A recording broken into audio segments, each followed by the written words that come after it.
Rakyat Ansilema harus turun ketemu masyarakat, masuk keluar kampung, lihat langsung, dengar langsung, interaksi diskusi langsung. Dengan ketemu langsung, Ansi jadi tahu apa saja aspirasi mereka, apa saja kebutuhan mereka, apa saja persoalan mereka. Setelah tahu semua itu, saya harus membawa belanjaan kebutuhan dan aspirasi kembali ke Jakarta, berjuang menyuarakan kepentingan kabupaten ini.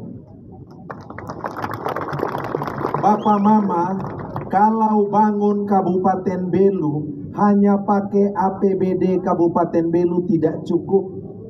APBD-nya 1 tahun cuma 900 miliar.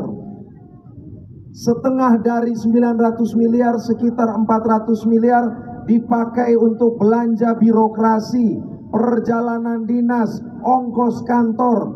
Lalu sisanya 500 miliar harus dipakai untuk biaya pembangunan jalan, jembatan, membangun listrik, air bersih, bantu petani, peternak, nelayan, kembangkan pariwisata. Tentu sangat tidak cukup.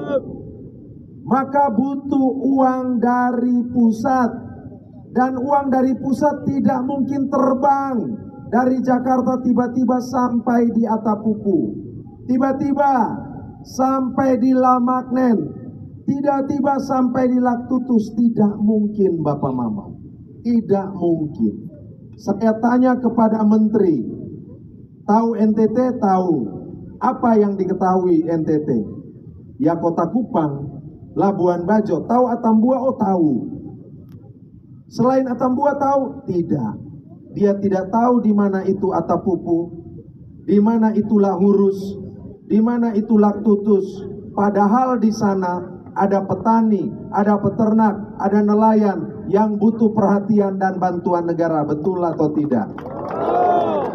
Tapi Bapak Mama, karena ada wakil rakyat, putra perbatasan, putra Belu, saya menyampaikan aspirasi masyarakat perbatasan untuk kemudian mendapatkan bantuan, mendapatkan uluran tangan dari pusat.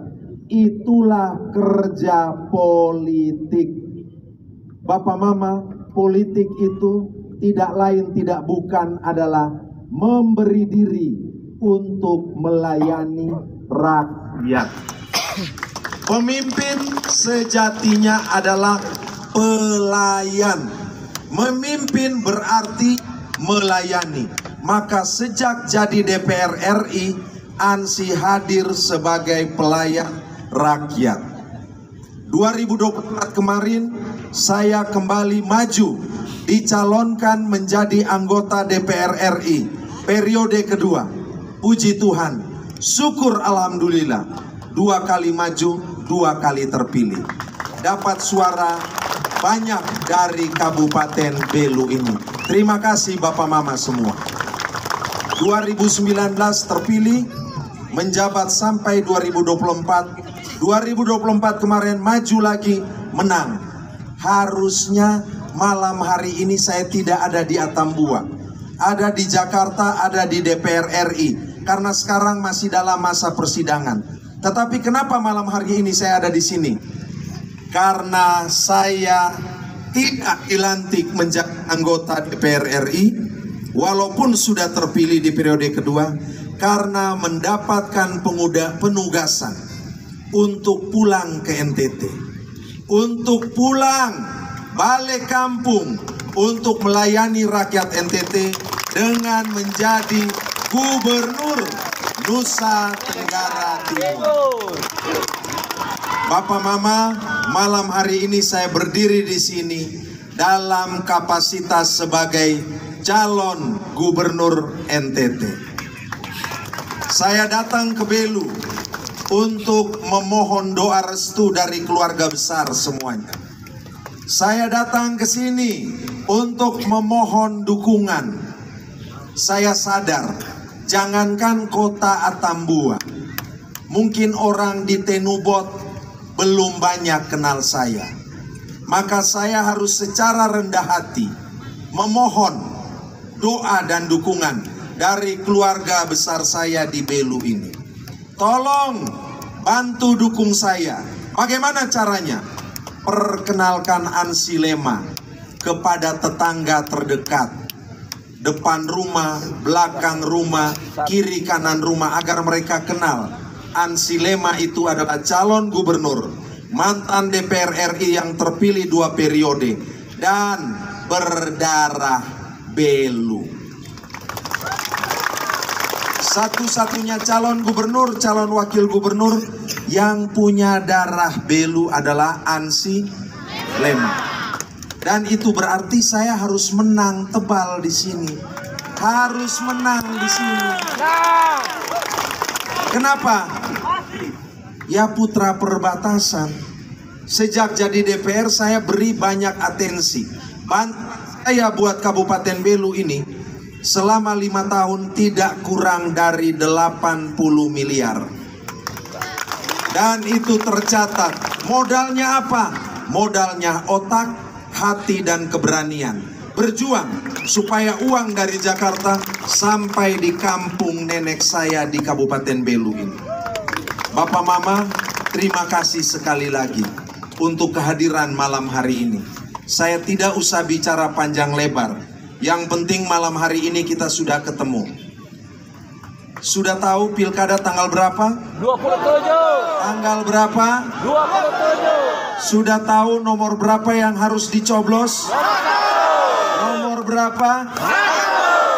Bapak Mama, kalau Ansi Lema datang ke sini memohon dukungan agar dicoblos, didukung, pertama-tama bukan karena saya semata berdarah Belu, tetapi Bapak Mama harus yakin Ansi Lema, anak Bapak Mama sekalian ini, saudara kalian semua ini, orang yang bisa kerja, punya hati untuk rakyat, mau berkorban. Bapak Mama, kalau berpikir kepentingan pribadi saya ini sejak tahun 1994 sudah tinggal di Jakarta. Itu berarti sudah 30 tahun saya tinggal di Jakarta. Sudah punya pekerjaan di Jakarta, kehidupan dan pergaulan di Jakarta. Disuruh pulang ke NTT, bagi orang seperti saya, itu bukan perkara mudah, Bapak Mama. Karena harus meninggalkan zona nyaman di Jakarta untuk kembali ke NTT. Maka saya sadar, kalau kembali ke NTT, temanya cuma satu,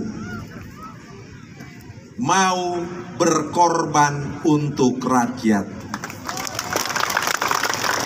mau pikul salib untuk NTT, bukan untuk kumpul kekayaan atau karena ambisi pada kekuasaan. Bukan itu, Bapak Mama. Kalau mau cari uang, bukan di NTT, bukan di Kabupaten Belu, di Jakarta.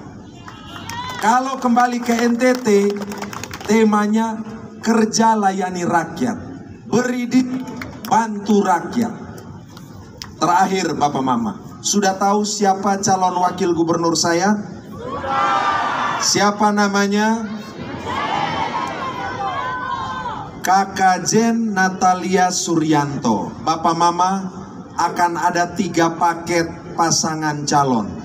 Paket nomor 3 laki-laki bersama laki-laki.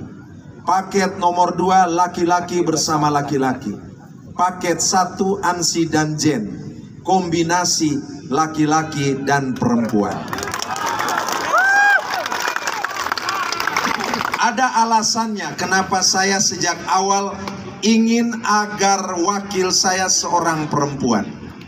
Bung Karno, pendiri Republik ini, bahkan pernah sampai ke Atambua, ke Atapupu ini, bilang perempuan dan laki-laki itu ibarat sepasang sayap burung Raja Wali.